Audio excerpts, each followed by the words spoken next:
a rustle in the sea of green. I instinctively threw my spear towards the sound, hoping to pierce something, anything, but to no avail. The shouts of, "Tlauco, where are you?" had long since subsided, leaving only the whispers of the rainforest and my own pounding heartbeat. The rainforest was a dangerous place, especially for us Olmecs. The threat of savage beasts, poisonous bugs, and people of other tribes is ever present. So only the strongest, bravest, and smartest souls dare step foot into the unknown and live to tell the tale. This was the basis for our coming-of-age ritual for males. To become a man, you must capture and sacrifice a man. And where better to find others fit for offering to the gods than in a dense and treacherous jungle. Today was the day of the ritual, and the brothers that I had eaten, slept, and trained with were all eagerly cracking their knuckles or sharpening their knives and spears. They were ready for a fight. I, on the other hand, was kneeling behind some trees, slowly emptying the contents of my stomach out onto the earth. I had never been the most courageous or the most powerful, and red had never been my favorite color. I was always just there, an afterthought amongst the tribe. Needless to say, I hated being stuck in that situation, but it was completely out of my control. I was just not man enough, and that point was hammered even farther home when I got lost in the first 5 minutes of our charge. And here I was, alone once again. I contemplated about falling on my spear, just to not see the pity and disgust in my family's eyes when they find me. I planted my weapon onto the ground, whispered a silent prayer to the gods, and laughed at my own stupidity. If even my family doesn't want me around, then why would the gods care about my existence? As I slowly started to tip forward, a disturbance too quick to distinguish cut the corner of my eye. I stopped myself mid-fall and spun around to see what caused the blur. There, in a patch of sunlight shining in through a gap in the foliage, was a shadow. A long, snake-like shadow, which appeared to have a pair of wings sprouting on either side of its undulating body. Only one such being would have this kind of silhouette. "Why does the feathered serpent grace me with its presence?" I asked out loud.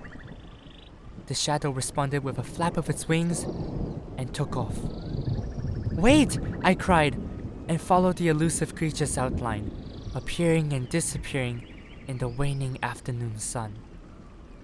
Just when I thought I had lost it, I stumbled into a clearing that was devoid of any other life form, save for a towering tree that bore a mix of yellow, orange, and green pod-shaped fruit, on which the snake-like shadow was perched upon.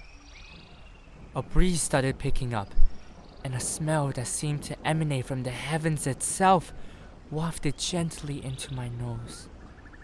It was strong, but not overpowering, and carried with it an aroma that was somehow sweet and bitter, an impossible mix, I had thought.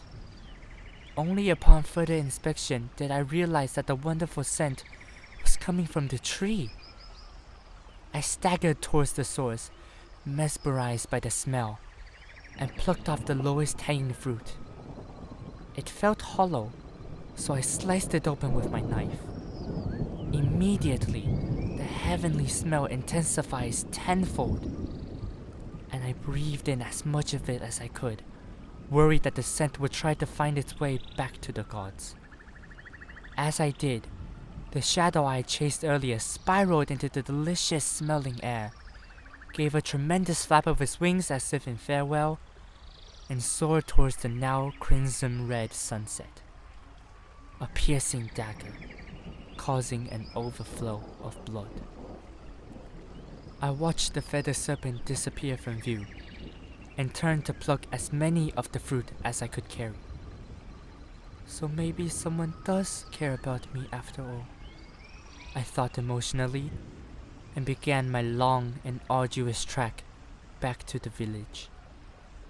After what could have been a few minutes or a few centuries, I collapsed onto the earth not far from where I threw up before the ritual.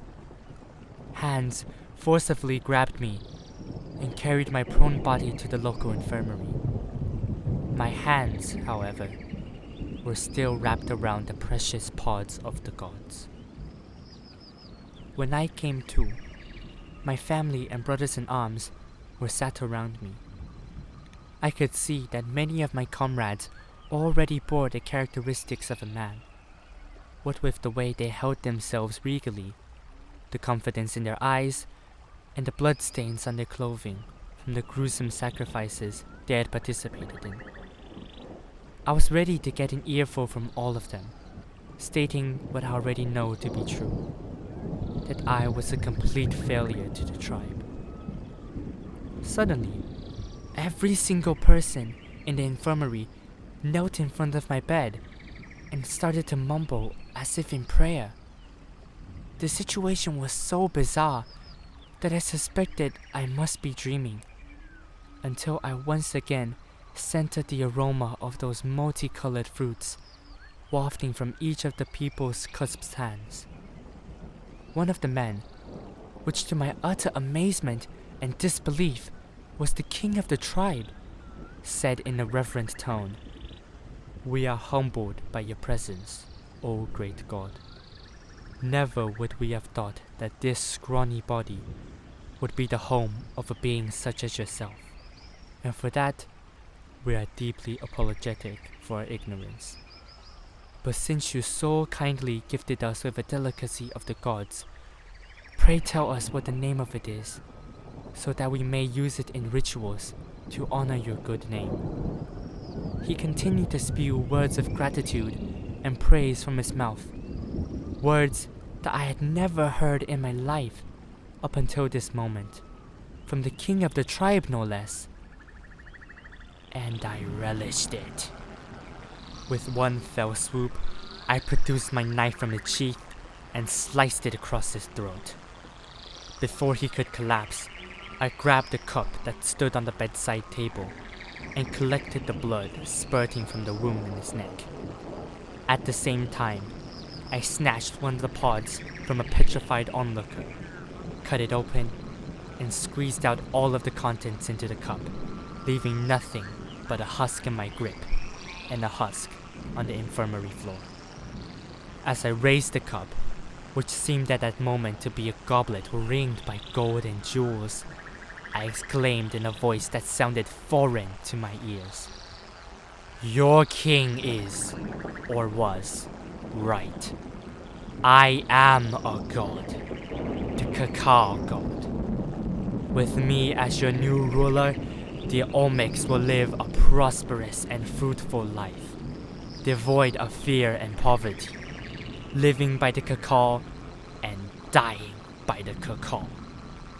Finishing my sentence, I downed the mixture, which left a bitter aftertaste in my mouth, as if questioning whether or not I wanted this. The answer was obvious. Yes. Yes, I did.